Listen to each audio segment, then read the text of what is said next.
오늘 그 제목은 율법에서 은혜로. 네, 율법에서 은혜로. 넘버원. 그 소제목 있습니다. 변화산에서 변형된 자는 누구인가? 그죠? 변화산에서 변형된 자는 누구인가?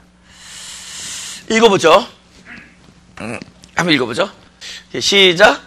엿새 후에 예수께서 베드로와 야고보하고 형제 요한을 데리시고 다른 높은 산에 올라가셨더니 저희 앞에서 변형되사 그 얼굴이 해같이 빛나며 옷이 빛과 같이 휘어졌더라. 때 모세와 엘리야가 예수로 더불어 말씀하는 것이 저희에게 보이거늘 베드로가 예수께 여짜와 가로되 주여 우리가 여기 있는 것이 좋사오니 주께서 만일 원하시면 내가 여기서 초막셋을 짓되 하나는 주를 위하여 하나는 모세를 위하여 하나는 엘리야를 위하여 하리이다.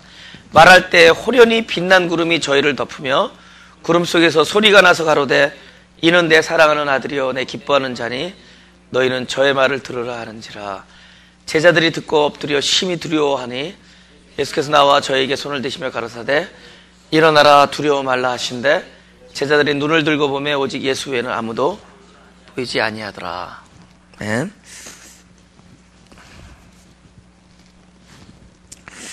여기 2절에 보면은 예수께서 변형됐다고 그래요. 그래서 혹자는 말하기를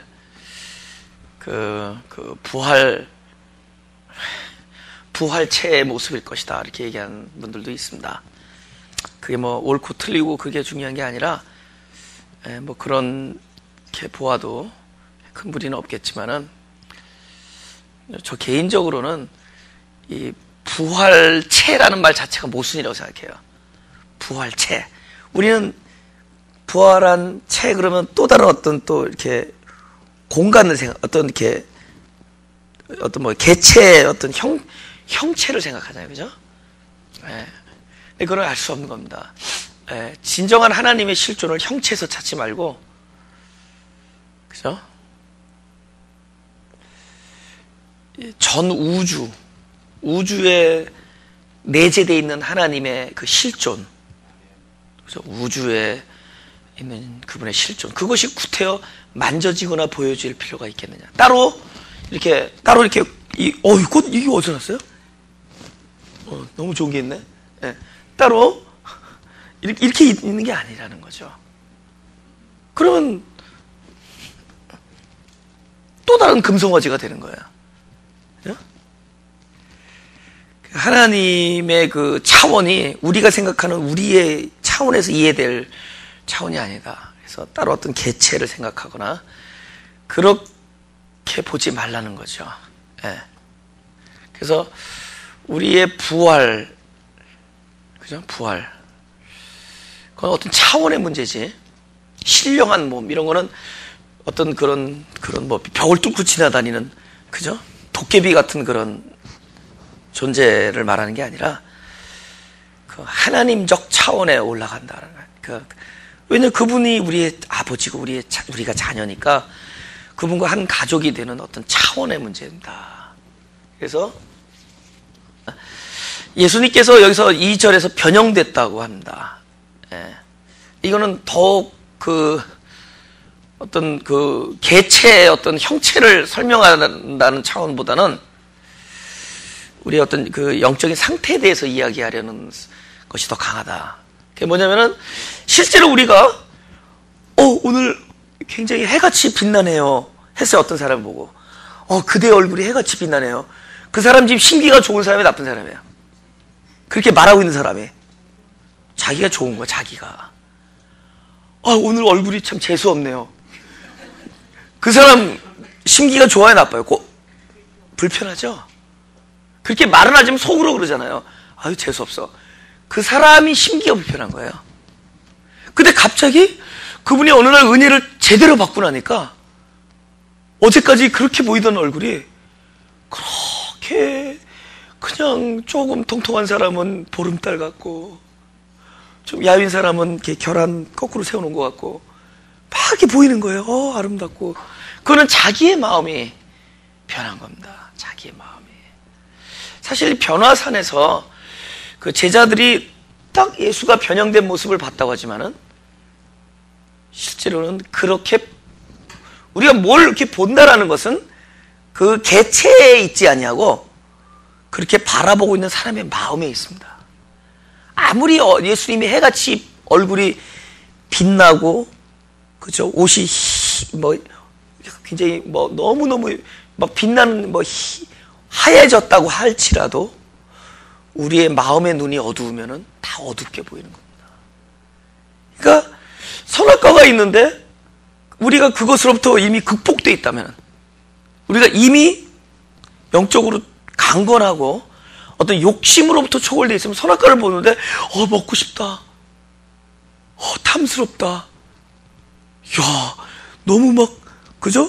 먹음직하고 또 보암직하다 이러지 않습니다. 그냥 사과구나 이러면서 가는 겁니다. 그죠? 근데 내가 아직 욕심으로부터 자유롭지 않기 때문에 그것을 보는 순간 육체의 정욕과 이생의 자랑과 안목의 정욕이 막 들끓는 거예요. 여러분, 음식을 놔둬도 어떨 때는 그 음식이 막, 여러분 금식을 하면 3일 해보면요 지나가다가 돌이 인절미로 보여요. 뭐래, 나는 3일이면 그렇습니다. 저는 금식을 3일 하면은 길거리에 있는 이 돌들 있죠? 야, 인절미가 너무 맛있겠다.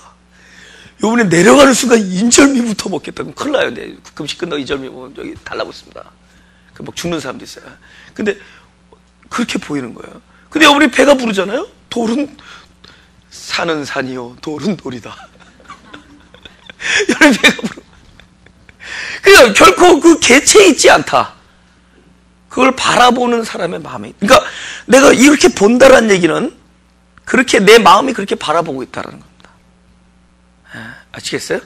그러니까 이 변화산에서 성경은 이렇게 봐야 되는 거예요. 자꾸 시간 안에서 우리가 시간과 공간과 역사 안에서 자꾸 우리가 믹스업 되는데, 성경은 이건 영이야, 영. 이거는 하나님의 어떤 의도예요. 그렇기 때문에 제가 설교하는 말씀은 이건 이렇다라고 설명하는 게 아니에요. 그렇게 우리가 이해되는 과정에서 하나님의 영을 만지라는 겁니다. 예를 들면은 여기서 제자가 마음이 완전히 변해됐다는 뜻이 아니에요. 우리가 만약에 변화된다면 이렇게 바라볼 것이다, 이런 겁니다. 우리가 진정한 변화가 우리 안에 있다면은 바로 이 변화산성에서 이렇게 예수가 보인다는 겁니다. 무슨 뜻인지 아세요? 제자들이 그날 야고보와 요한과 베드로 3명이 따로 데려갔더니 변화산에서 뭡니까? 이 눈이 맑아졌다, 이 뜻이 아니에요. 진정한 변화가 임하면은 우리가 바라보는 주님이 달라지는 거예요.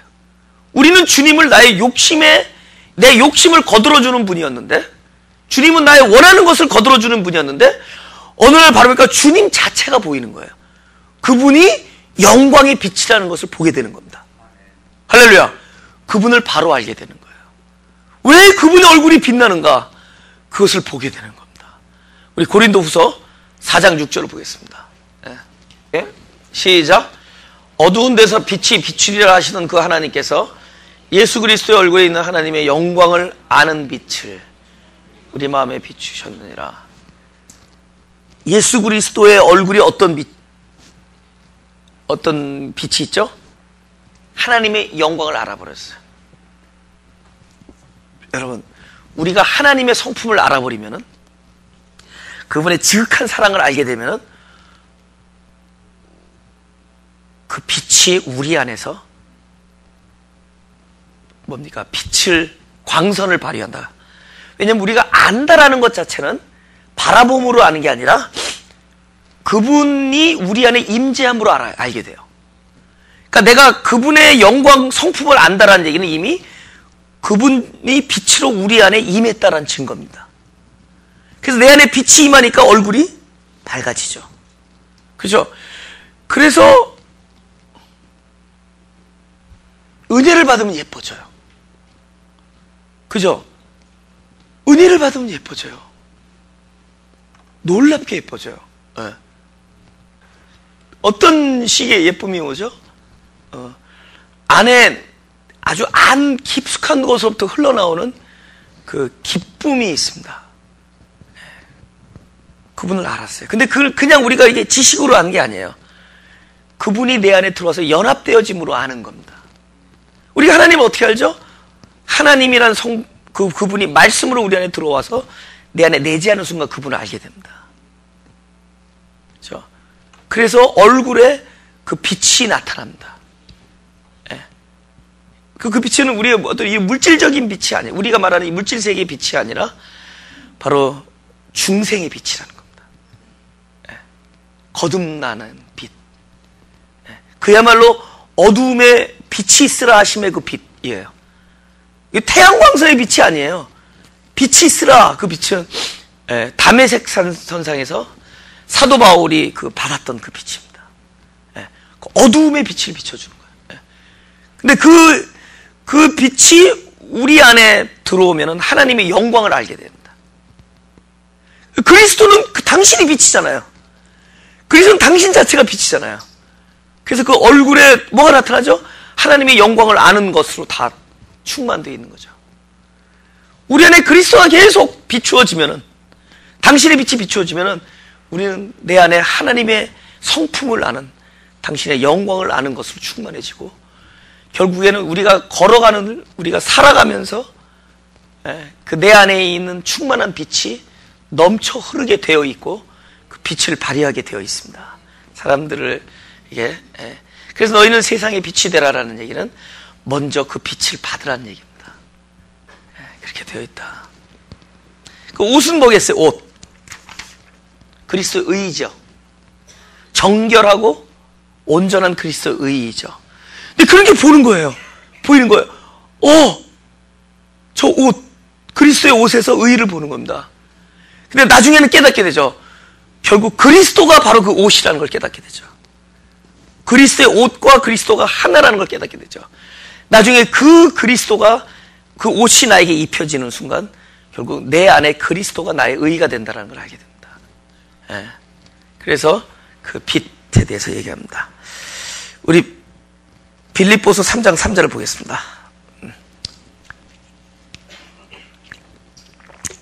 베드로가 여기 있겠다라고 얘기하죠. 베드로가 여기 있는 게 왜 여기 있겠다 그래요? 좋아서. 여기 있는 게 좋사오니 그 다음에 무슨 얘기를 하죠? 당신을 위하여, 저 엘리야를 위하여, 모세를 위하여 뭐 한다 그러죠? 집을 짓겠다 그러죠. 그러니까 앞에 거 말만 안 했어도 우리가 넘어가겠어. 그냥 아무 말 안 하고 집을 짓겠습니다 그러면 여기 기특하다 야 그럴 텐데 딱 드러났어요. 뭐가 드러났죠? 얘는 집을 짓는 게 목적이 아니라 여기 있는 게 좋아서 그런 거예요. 우리의 모든 봉사의 동기가 사실은 하나님을 위한 것이 아니라 나의 욕심을 위한 것들입니다. 거의 많은 우리의 봉사의 동기가 나의 욕심을 채우는 겁니다. 마가교회를 목회하면서 제가 11년 동안 하나님이 저를 인도하신 내용은 뭐냐면은 그 욕심을 바라보게 해줬어요. 너의 욕심을 채우려는 것들. 그래서 이제 자꾸 바뀌어가요. 뭐가 바뀌어가냐면은 나를 구원하신 하나님의 손길을 바뀌었어요. 그러니까 마가교회를 처음에는 이 기독교를 개혁하리라 그랬습니다. 나중에는 미국에 있는 교포사회의 기독교를 개혁하리라. 처음에는 우주의 기독교를 개혁하리라 했어요. 나중에는 LA에 있는 기독교를 개혁하리라. 나중에 마가교회의 기독교를 개혁하리라. 나중에는 우리 식구를 개혁하리라. 나중에는 나가 개혁되리라. 아멘. 나중에 자꾸 점점 뭐냐면 내 개혁의 범위가 좁아지면서 내가 개혁되는 게 나의 최고의 저기가 됐어요. 근데 그걸 알아서 하나님께서 저 한 사람을 구원하기 위해서, 구원이라는 것은 죽으면 천당 간다만이 구원이 아니라 살아있는 동안에 하나님의 나라가 내 안에서 이렇게 왕성하게 활동하는 것이 구원의 실상이고 경험입니다. 그러니까 하나님께서 저를 구원하기 위해서 이 교회를 세워주신 거예요. 제 입장에서. 여러분은 하나님께서 여러분 한 사람을 그리스도의 장성 분량에 이르기까지 자라게 하기 위해 이 교회를 세워주신 겁니다. 이 교회를 다니고 있는 동안에는 무슨 일인지 아세요? 그 다음에 딴 교회 가서도 마가교회가 그랬다 그러지. 딴 교회 만약에 나중에 타주리 이사 가서 그 교회 가면은 그 교회는 여러분을 위해서 세워주신 거예요. 그죠? 그때 가서는 마가교회 그러니까 그런 게 아니라 현재 다니고 있는 교회 하나님께서 여러분을 위해서 교회를 세워주셨다 이렇게 생각하셔야 돼요. 그죠? 그러니까 타주에 이사 가지 마시고 여기 오래 다니세요. 근데 아무튼 간에 우리의 많은 봉사의 동기가 자기의 욕심을 이루는 것이다. 네. 자기도 몰라요. 자기도 잊어버려. 자기도 이거 하나님을 위하는 거라고 생각하고 그리스도가 나타나고 있었는데 사실은 그 안에 보면은 까고 보면 또 욕심이에요. 내가 늘 얘기하죠. 고난받는 것도 고난도 욕심 때문이다. 욕심 없으면 고난도 없어요. 아, 저 사람이 나를 왜 오해해? 그 사람이 나를 좋게 바라보기를 원하는 욕심 때문에 그래요. 저 사람이 나를 뭐 어떻게 보든 그걸 초월해야 돼요. 그럼 고난이 없어요.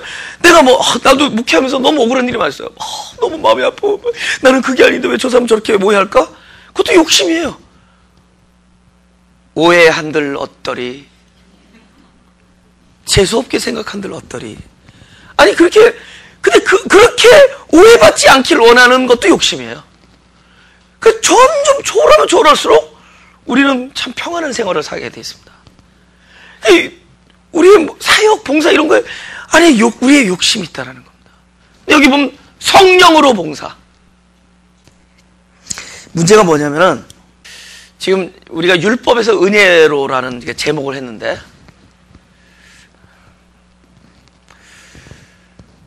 이 심각한 게 뭐냐면은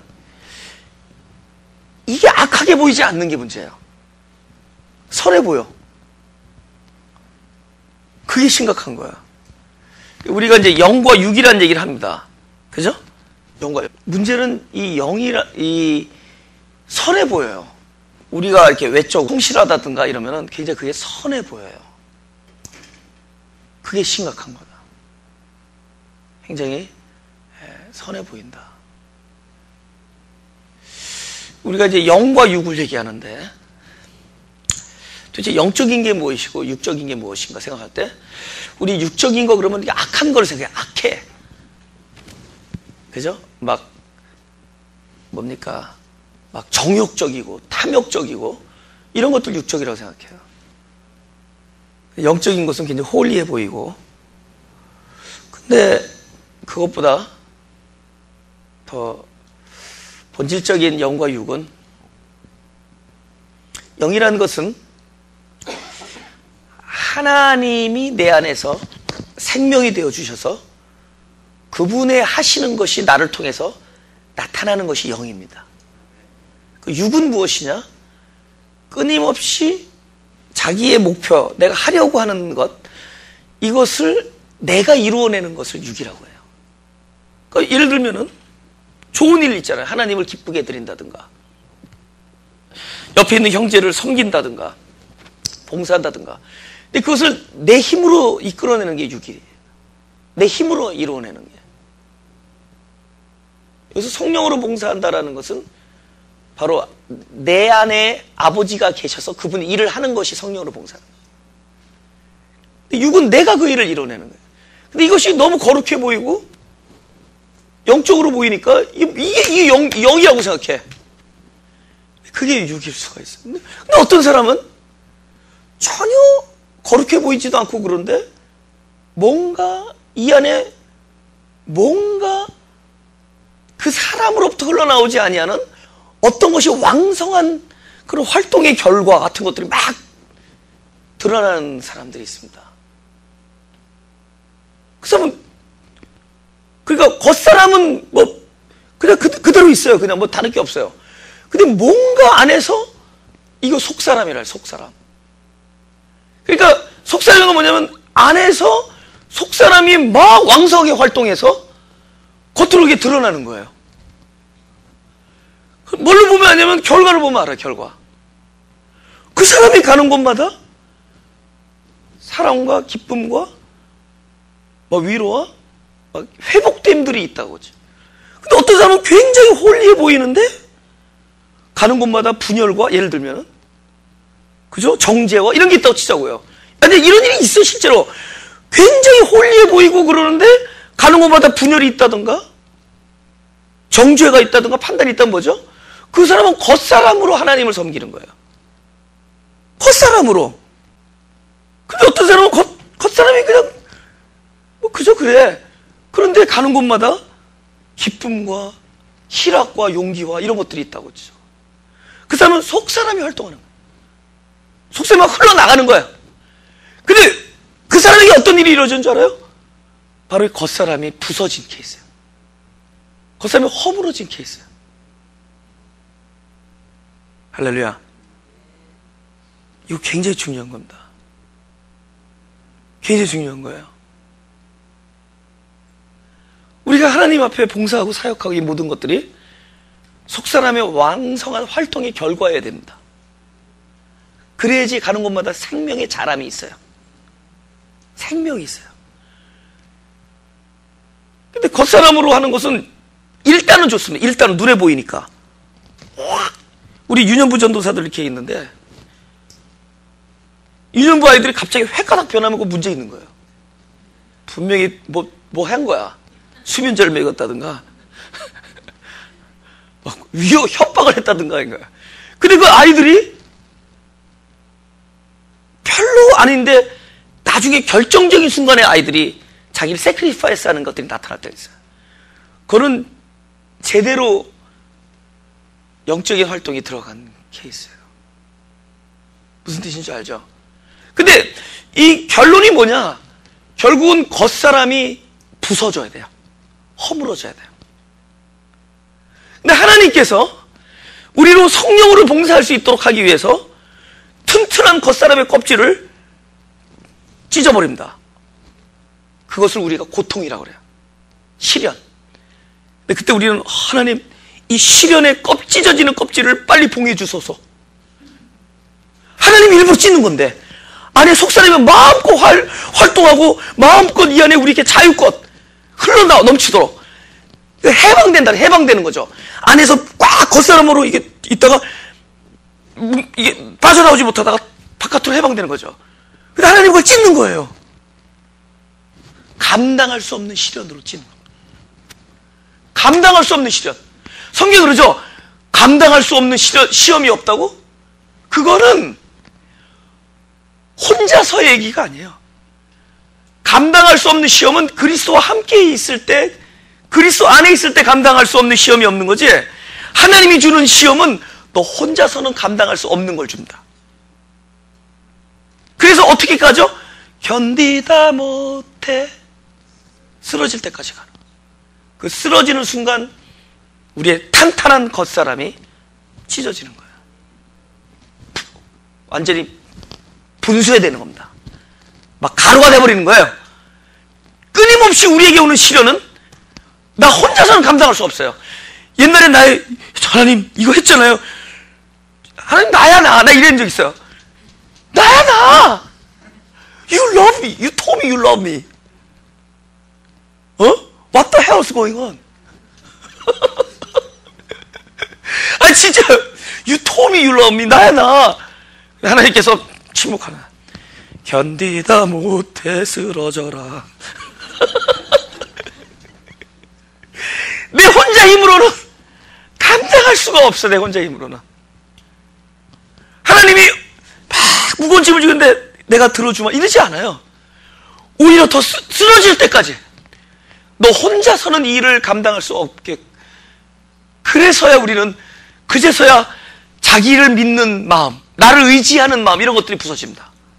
내 성품에 기대는 마음, 나 여태까지의 대인관계, 여태까지 내가 했던 이 모든 것들, 나의 업적 모든 것들에 대해서 그것들을 다 내려놓게 됩니다.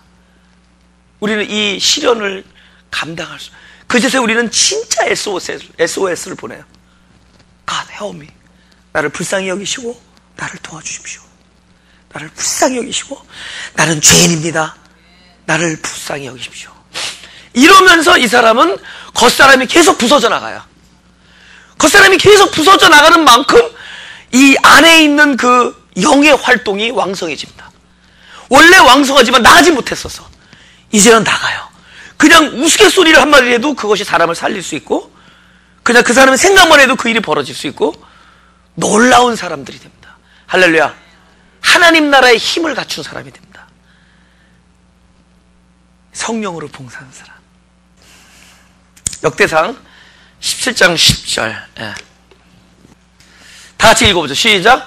전에 내가 사사를 명하여 내 백성 이스라엘을 다스려던 때와 같지 않게 하고 또 내 모든 대적으로 내게 복종하게 하리라. 또 내게 이르노니 여호와가 너를 위하여 집을 세울지라. 이거 다윗이 나는 백향목 궁에 거하는데 여호와가 그 텐트 안에 있다는 게 너무 마음이 아파서 그 전을 건축하려고 했습니다. 그래서 그 나단 선지자한테 얘기해. 나단이 그거 좋은 생각인데 집에서 기도해 보니까 아니야. 하나님께서 하지 말래. 그래서 가서 집 세우지 마십시오. 그 기도가 거절됩니다. 거절되는 대신에 여호와가 이런 얘기를 해주는 거예요. 집을 네가 나를 위해서 짓지 말고 내가 너를 위해서 집을 짓겠다. 우리가 여호와를 위해서 집을 짓는 순간 우리는 내 욕심으로 지읍니다. 여호와가 나에게 집을 짓는 순간 나를 위하여 우리는 그 집에서 진정한 영혼을 누리게 됩니다. 그것의 결과가 봉사예요. 할렐루야? 네. 그러니까 순서가 바뀌는 거죠. 우리가 자꾸 하나님을 위해서 살려고 하는데 그렇지 않아요. 하나님이 우리를 위해서 모든 걸 하십니다. 우리는 그 안에서 안식을 누릴 자들이지 우리가 여호와를 위해서 할 수 있는 게 뭐가 있다고 생각해요? 하나님이 우리를 위하여 모든 일을 하시고 계세요. 근데 내가 하나님을 위해서 할 수 있는 게 하나도 없어요. 근데 하나가 있어요. 하나님이 나를 사랑하게끔 할 수 있어요. 하나님은 언제 기쁘냐? 나를 사랑할 때 기쁘세요. 그분은 언제 기뻐하시냐? 나를 불쌍히 여기고 나를 위해서 당신이 무슨 일을 할 때 당신이 기쁘세요. 그래서 끊임없이 하나님 앞에 불쌍한 한 영혼으로 나가는 거야. 끊임없이. 근데 이걸 뒤집어서 뭐 해보겠다 그러면 웃긴 거죠. 하나님 거기 계세요? 그냥 I'll make you happy. Just be there. 오히려 하나님 앞에 와서 모든 걸 그냥 내어드리는 게 좋습니다. 나를 위하여. 우리가 하나님을 바로 아는 순간에 우리 안에 예수 그리스도의 얼굴에 있는 빛이 우리 안에도 내재합니다. 할렐루야. 네. 또 하나만 더 하고 우리 8절을 보겠습니다. 8절에 제자들이 눈을 들고 보면 오직 예수 외에는 아무도 안 보입니다. 전에 누가 있었어요? 엘리야와 모세와 예수죠. 보세요. 뭐가 느껴져요? 뭐가? 우리 신앙이 어떤가 봐요. 우리 신앙이 예수도 좋고 모세도 좋고 엘리야도 좋아요. 근데 진짜 율법 아래서 은혜 우리가 복음으로 들어와 버리면은 예수 외에는 보이지 않는 상태가 돼야 돼요. 어떻게 되죠? 내 마음 안에서 모세와 엘리야를 떠나 보내야 돼요. 내 마음 안에서 모세와 엘리야를 떠나 보내야 됩니다. 그러니까 진정한 은혜는 무엇이냐? 모세로부터 예수한테 오는 거예요. 거의 모세가 뭐를 상징하는? 율법을 상징하는 거예요. 뭐 율법이 악하다 이 뜻이 아닙니다. 근데 율법에서 십자가는 뭐냐? 율법에 묶여있던 우리에게서 복음으로 은혜로 넘어온 것이 십자가예요. 율법이 심각한 기라. 내가 이런 생각을 했어요. 우리가 지내다 보면 이런 얘기죠. 저 사람 저 도리에 안 맞아. 당신 그러면 안 되지. 상식이 어긋나는 거야. 근데 은혜는 그렇게 얘기 안 해요. 그건 율법이에요. 율법은 상식이나 도리나 이치를 다 남에게 부과해. 당신 그러면 안 되지. 그러니까 밤낮 괴로워. 왜냐면 모든 사람들이 다 저거는 이게 안 맞고 이 사람들은 왜 이렇게 염치가 없고 도리에 안 맞고 상식이 어긋나고 전부 그거야. 근데 은혜에 딱 들어와 버리면은 그것을 남에게 적용하지 않고 나에게 적용해요. 제가 목회하면서 배운 거는 처음에는 참 상식이 없는 사람이다 그랬어요. 근데 내가 배운 거는 상식이 없는 사람은 바로 나다 이렇게 변했어요. 사람들이 상식 없다가 이제는 내가 상식 없다. 자꾸 적용이 달라져요. 당신 그러면 안 되지가 아니야. 그러니까 율법은 너 이렇게 살아야지 얘기하지만은 은혜에 들어보면은 나는 그렇게 살 수 없다라는 걸 알게 돼요. 자꾸 강요하잖아요. 율법은 자꾸 남에게 강요해. 너는 이렇게 살아야 돼. 근데 우리 은혜 안에 들어와 버리면은 나는 이렇게 살 수 없어 이렇게 됩니다. 그러니까 남에게 자꾸 당위성을 강요해요. 너 이렇게 살아야 돼. 그러니까 남들이 보이는 거 아니에요, 그죠? 율법이 좀 손가락 나중에 그 노아를 보면 알겠지만 노아 그 벗었을 때 함은 그거 벗은 것을 봅니다. 예. 그 이야기하죠. 정죄하죠. 판단하죠. 실존인데 사람이 실존이거든요. 벗은 실존. 그걸 얘기하죠. 그걸 보이는 거예요. 보는 거예요. 넌 이렇게 살아야 돼. 그건 율법적인 삶이에요. 여러분, 율법적인 삶을 사는 사람의 얼굴에 기쁨이 있어요? 넌 이렇게 살아야 돼. 너는 이것이 전부 남에게 강요하잖아요. 타인에게 강요해요. 근데 은혜는 무엇이냐? 저 말씀을 나에게 적용해. 그러니까 넌 이렇게 살아야 돼가 아니라 나는 이렇게 살아야 될 텐데 못 사는 거야. 나는 이렇게 못 산다로 변해요. 끊임없이 자기 부인이고 끊임없이 자기 회개고 끊임없이 자기 통찰이에요. 율법에서 모세에서 예수께로 넘어가는 겁니다. 할렐루야. 그러니까 진정한 변화는 무엇이냐? 예수 외에는 보이지 않아야 돼요. 우리 마음에서 엘리야와 모세를 떠나보내는 거예요. 떠나보내요. 할렐루야. 그 메커니즘이 요한복음 3장 3절. 네. 다 같이 시작. 예수께서 대답하여 가라사대 진실로 진실로 네게 이르노니 사람이 거듭나지 않으면 하나님 나라를 볼 수 없습니다. 모세가 사라져야 되는데 모세는 안 사라져. 문제는 내가 바라보는 이 변화산에서 모세가 떠나보내야 되는데 모세가 안 가. 모세가 너 알아보라고. 모세가 그래가 나 여기 있는 게 좋사오니 나 여기 있을래. 여러분, 율법이 우리에게서 떠나지 않아요. 그래서 율법을 떠내보내는 방도가 뭐죠? 율법에 대해 죽는 거예요. 모세가 사라지지 않기 때문에 내가 모세 앞에서 죽는 것밖에 없어요. 죽으면 사라지는 거예요. 할렐루야. 여러분, 안 고쳐져요. 제가 보니까 사람들은 조금 변화된 것 같은데 안 그래. 내가 금요일날도 얘기했지만은 변화란 건 뭐냐면 이렇게 여기 자기 원위치가 있는 거야. 여기 용수철이 달렸어요. 이번에 가만 먹고 그냥 용수철 땡겼어. 난 절대로 저기로 안 가리. 근데 어느 날 팽 하고 가요. 약발이 떨어지면 가요. 그래서 이 드레스에서 자주 해야 되나 봐. 그 약발들이 다 피어리드가 있더라고. 그러니까 그 주기가 있더라고. 요 영발은 요건 딱 2달이다, 야. 저거 영발이 아니야, 약발이야. 그래서 조금 변한 것 같아. 평 하고 들어가. 저 사람 참 변한 것 같아. 야, 요즘에, 아니에요. 조금 가서 멀리 갔더니, 여러분, 용수처럼 멀리 갔던 사람 원위치 올 때 파괴력 살벌하죠. 용수처럼 멀리 갔다가 원위치 돌아올 때 그 원위치로 돌아오는 그 힘은 옆에 사람 다 죽여요. 내가 그동안에 참았는데 말이지. 나 할 말 해야겠어. 그 힘은, 그럼 여러분, 우리가 말하는 그 변화는 잠깐 갔다가 다시 평할 때 결국에 원위치 와요. 이 용수철이 끊어져야 돼요. 할렐루야. 예수님이 그냥 조금 우리가 고쳐져서 될 것 같으면은 제자들이랑 먹고 살다가 죽지 않았어요. 그냥 먹고 살다가 돌아가셨죠.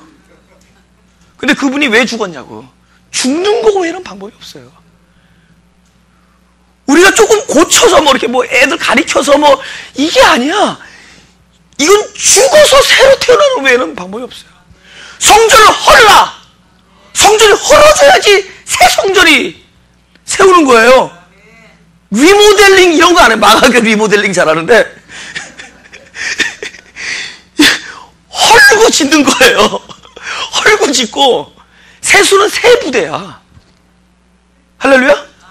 이거는 죽어서 사는 거 외에는 방법이 없어요. 거듭나는 거 외에는 방법이 없어요. 모세는 안 떠나요. 그래서 율법에 대해 죽는 것밖에 없다. 그래서 다음 주에 좀 더 우리가 구체적으로 율법과 은혜에 대해서 우리가, 그래서 진정한 변화는 내 마음의 변화다.